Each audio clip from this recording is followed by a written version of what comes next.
بسم اللہ الرحمن الرحیم۔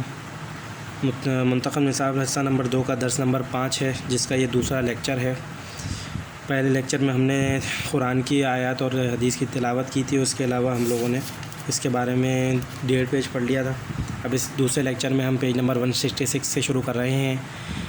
اس کا مطلب یہ ہے کہ پہلے ایک نسبت ان کے مابین قائم ہو چکی تھی، اور وہ نسبت در حقیقت ایمان کی نسبت تھی کہ حضرت عیسیٰ نے نبوت کا دعویٰ کیا۔ جنہوں نے ان کی تصدیق کی وہ ان کے ساتھی بن گئے، وہ فطری طور پر ان کے تابع ہو گئے، اور منطقی طور پر ان پر حضرت عیسیٰ کی اطاعت واجب ہو گئی۔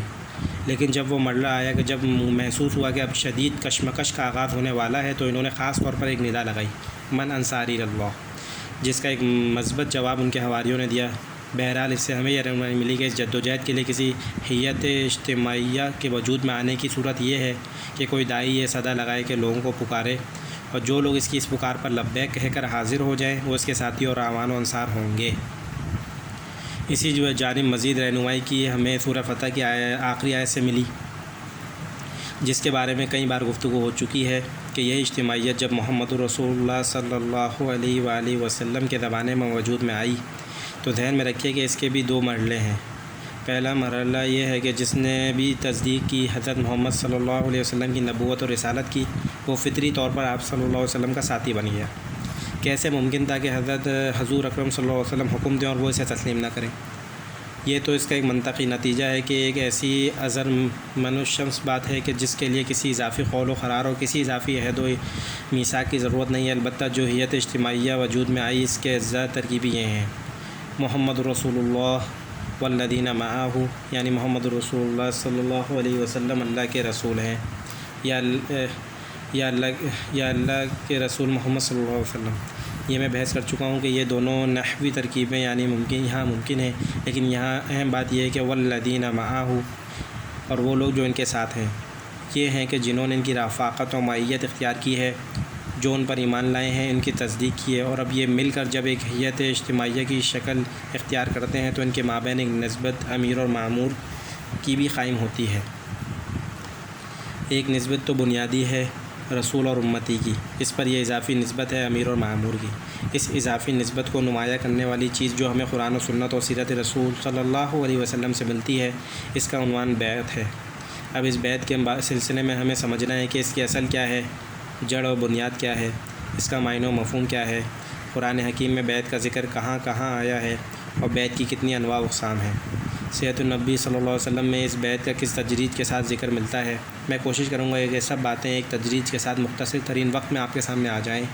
اس ضمن میں تفصیلی مباحث میری بہت سی تقاریر میں موجود ہیں، لیکن جامعیت کے ساتھ ایک مختصر وقت میں ان مباحث کا سامنے آ جانا انشاءاللہ بہت مفید رہے گا۔